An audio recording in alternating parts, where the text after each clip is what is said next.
Welcome back to the Learning Reinvented podcast, brought to you by myself, James Poletyllo. And Katie Godden from The Learning Effect. There are lots of learning podcasts out there, so we wanted to do something slightly different. This week is the third part of our Selecting Learning Tech series. Lots has changed over the last year, which includes how learning is delivered in organisations. Selecting the right learning technology for your business is part of creating a great learning culture. On this episode, we'll be talking about how you can implement and embed your new system and get true engagement. I think if we look back to the last two episodes, what we've covered is how people get to select what they want, and they're now getting to the stage where they're ready to put that in. And even those bits are really hard work. This is really where the hard work starts, because you can buy the best system in the world, but if you don't get it properly embedded and accepted by your business, you're not really going to go anywhere with that. So thinking about where you might start with that, what have you done in your previous projects, Katie? I think it's when you're about to implement something, it's good to kind of go and reflect on why you're doing the project in the first place. So that's what we've talked about in the previous podcast as well. And remembering why you're doing that and kind of regroup a little bit, and then actually start defining what you're going to do and maybe have like a phased approach to implementation, because you might not want to do everything on a launch. So it's looking at those bits as well. Yeah, I think it's really important to think that this is a key milestone in your overall project, but in effect, you're really starting a new project, because when you're in that discovery phase and you're seeing demos of systems and maybe you're having focus groups, you're engaging with lots of stakeholders across the business. You're maybe seeing 4, 5, even more systems with different ways of doing the same things. People may have put forward their ideas or their suggestion as to how something will work. But obviously, at this stage in the project, you're moving on to do something that's defined. So some of those ideas won't happen because they're out of scope, or some of those things you've seen in the system on a different demo aren't going to be part of what you're doing. So I think it's really important to redraw where you are and get everyone back on the same page. Also, there'll have been, depending how long that's taken, some people have been closely engaged in this day to day. Other people might have been in 1 or 2 meetings, 1 or 2 demos. So I think it's about really thinking about who you need to take on the journey for the next stage of the project. Otherwise, it's going to be really hard to get that momentum, get the support, and get that resource and time from people to make it a success. Yeah, it's really, really important to get the buy-in from your stakeholders, isn't it? Because without that, you're not able to take those people on that journey, and then I don't think the project will be as successful as compared to when you do have those people on that journey with you. I think part of that is really stating what it is that you're trying to achieve. So why are you putting in this new system, or changing or adding to your learning tech stack, or refining or changing it, or whatever you're doing? And having that understanding of what you're doing and what you're trying to achieve should therefore set how you're going to measure or monitor success on that journey towards achieving what it is you're trying to do. And that starts to set what's the success criteria for your project, because it's really easy at the start of one of these projects to get into it and just worry about getting the system in and getting people using it, because that often is what people are concerned about, because you've made an investment, you've got people on board, you've maybe bought into the sales pitch of the supplier about great use cases from other companies. And so I think it's really thinking about what good engagement or good success looks like for your business. Yeah, it's really easy to understand engagement as kind of like just people logging in. But that's not actually true engagement, because that's not the reason why you purchased the system in the first place. Hopefully you've purchased a system in the first place to actually overcome a problem that your business is facing, as opposed to just getting lots of people logging in. So you need to kind of really kind of drill down into that and understand why you've done it in the first place, and what your kind of KPIs are and what you want to pull out as good data, as opposed to just how many people have logged in every day. And I think it links into where your general maturity is of evaluation of learning, because you might still be evaluating face-to-face or different types of programs by number of people who attend, a number of hours training, number of courses people go on, or reactionnaires and happy sheets. if you think you flip that into the digital world and the equivalent is number of courses or bits of content people have looked at, number of times people log into the system, they're similar lead metrics that aren't really telling you anything about the impact to your business. So you should be thinking back to that use case. Is your use case about, we are putting in a new system because we want to foster innovation in our company, or we want to share best practice across our sales team, or we want to ensure that onboarding is quicker, or we lose less people during onboarding, whatever it happens to be. If you get back to what it is you're trying to solve, you can therefore start to think about what are the usage behaviors, what are the measures, how will you know if you're starting to achieve those things, and build that into your project as well. Yeah, and they're different for all different organizations. Like you said, it's kind of going back to that use case as well. So it's not one size fits all about what you're looking to engage with, because like you said, it could be the onboarding part, but for other people, it might not be. So that's fine. But I think it's understanding how to do that as well, and actually getting the right results out of it. I think a lot of this is about managing expectations and deciding exactly why it is that you're on that journey.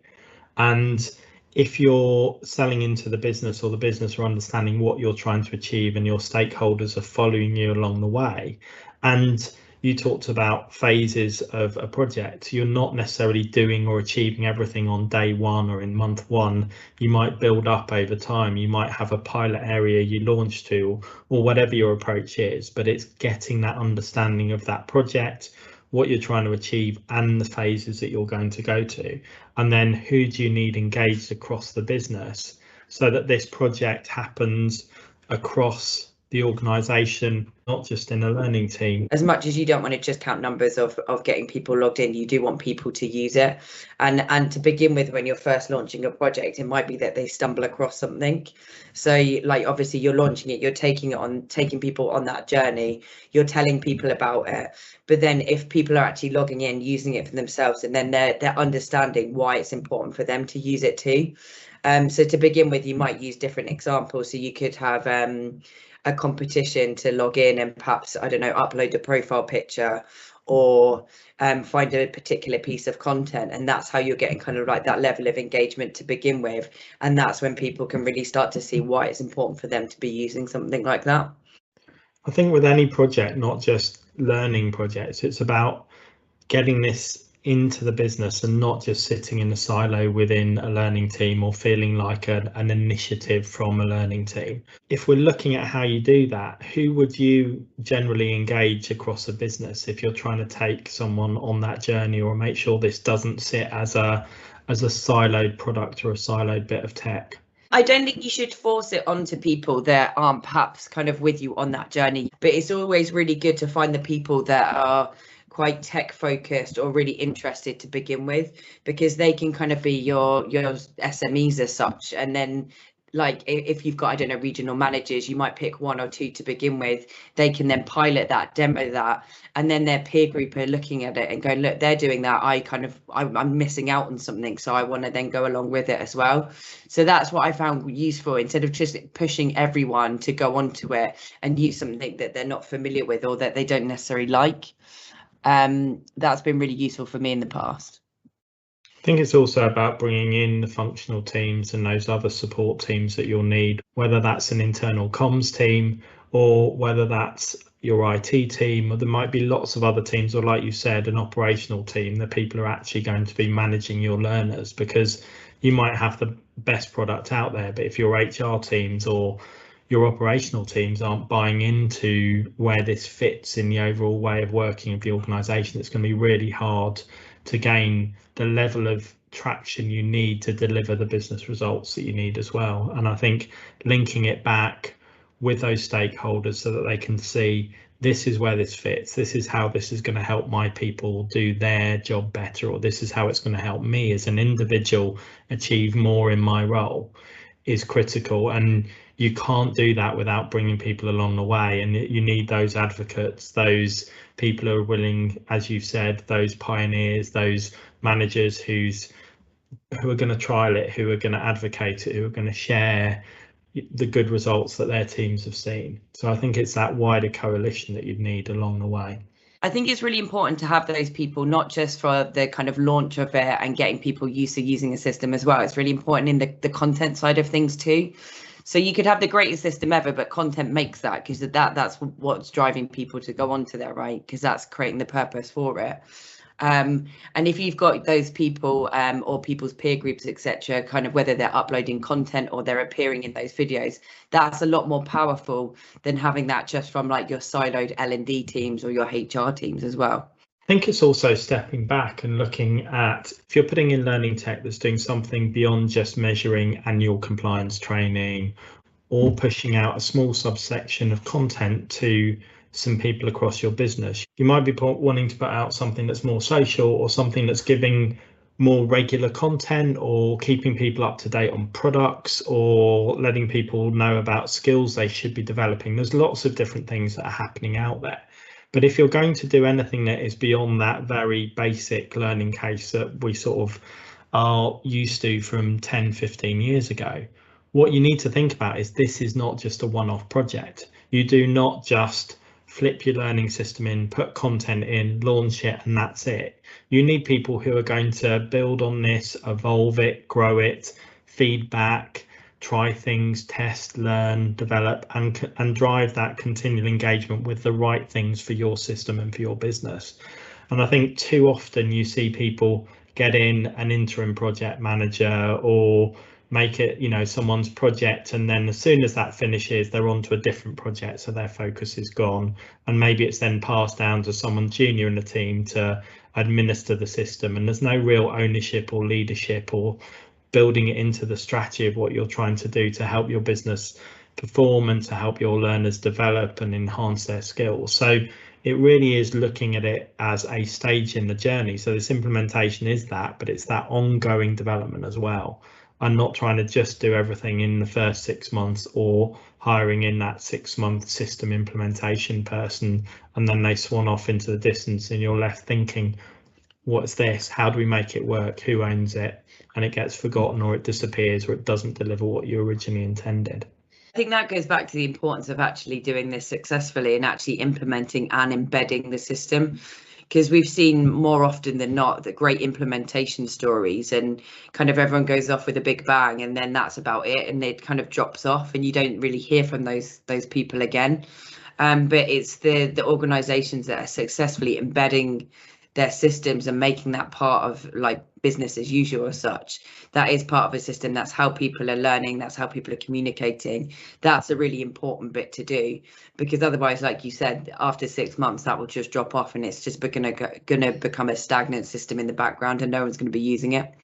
I think another important thing to think about is that you are going to have problems along the way. Not everything's going to be perfect straight away. Some things that you thought in your project meetings would really take off don't, and things that you didn't expect to work come from people using the system or become later on down the line. So it's keeping that open engagement, using that data and tracking of the system to build and enhance the engagement, the experience, the outcomes that you're looking for.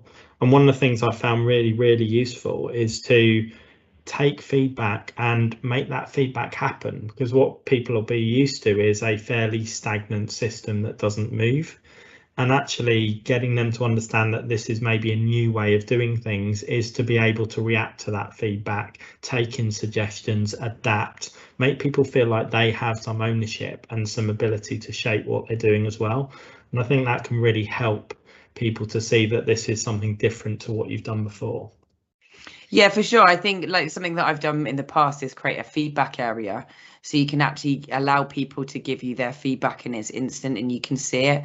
And then obviously those changes that you are making, if they relate back to people's feedback, they then feel more bought into the system, which is really powerful, rather than just doing stuff for the sake of doing it or what you think is right, because ultimately they're your customers and they're the ones using it day in, day out.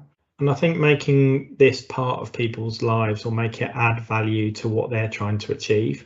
Because, if you're sat in a project bubble looking out and going, this is the most important project in the company, or it's my most important project in my job, well, actually your end users, your learners, those people within a system have got 101 other priorities. So it's about really taking that time to understand your different types of people using the system. How are they using that to enhance their job, and where best possible, get them to advocate how this is helping them so that others can see it coming from their peers, not just the central HR or L&D team or someone telling them this is great for them, but actually if a salesperson can see that person has got, you know, a 5% uplift in their sales, and that's down to the fact they've got better product knowledge or they've got better at handling objections because of whatever it happens to be. So I think it's helping people see this as being useful to them, not just something they have to do. And that can be quite hard if you've come from a more of a tick box mentality to training of trying to get people into that different mindset. And you have to work at engagement right across the piece, because that might be with your senior leaders, your first line managers, the learners themselves. So there's lots of different things to consider about making this change that you're trying to do embed and have that impact. I think you're always going to get, no matter what type of project that you're doing, whether it's learning or anything else, you're always going to get resistance from some people down the line. Like, not everyone's going to like it, but it's just kind of aiming at the whole and like knowing your audience and making sure you're getting the ones that will buy into it to buy into it as well. And I think in terms of, you know, last messages and to sum up what we've covered across the series is really each of these things are an individual journey for an individual business, because there is no one right system for every business. There is no one right learning culture for every business. There is no one right set of content or one right team structure or way of approaching learning. So it's really following that process we've had across the series of what are you trying to achieve as a business, really going out there and interrogating what structure you need, not just the system, but everything else around it to achieve that. How are you going to measure and adapt your approach? And over time, how are you going to make sure that that is adding benefit back to your business and helping achieve the results that you set out to? And of course, along that journey, the world's going to change. Your business is going to have new requirements. And how do you continue to adapt and change as you go on that journey? I think that's the beauty of systems nowadays, that they do give you that level of flexibility, because you've got things in the cloud. It's not on a server anywhere. You can change quite quickly, but you have to be willing to want to do that as well. And remember that when you launch it, it's not necessarily going to be perfect, and that's fine. And thinking about changing your learning tech shouldn't be something that you're scared about, but it is something that you should enter with your eyes wide open. It's not something that you can just do as a one-off project or on the side of your job. You actually really need to properly immerse yourself in it, because if you're going to realize those benefits for your business, for your users, and really transform how you do things, you've got to think about that, show your creativity, approach each problem, not just take a cut and paste version of what another company is doing. So it's a real opportunity for you to show the value you can add back to your business. Yeah, definitely. Completely agree. Thank you for listening to this episode. This was the third in our series on selecting learning tech. If you want to listen to the other episodes, you can find them online. And remember, if you're selecting learning tech at the moment or about to implement a new system, you don't have to do it on your own. The Learning Effect are here to help you, so get in touch today. Thank you for listening to this episode of the Learning Reinvented podcast. We hope you enjoyed it. If you've not already done so, please follow our podcast. And if the Learning Effect can help you and your organisation, please do get in touch. You can find both James and Katie on LinkedIn, and our contact details are in the show notes below.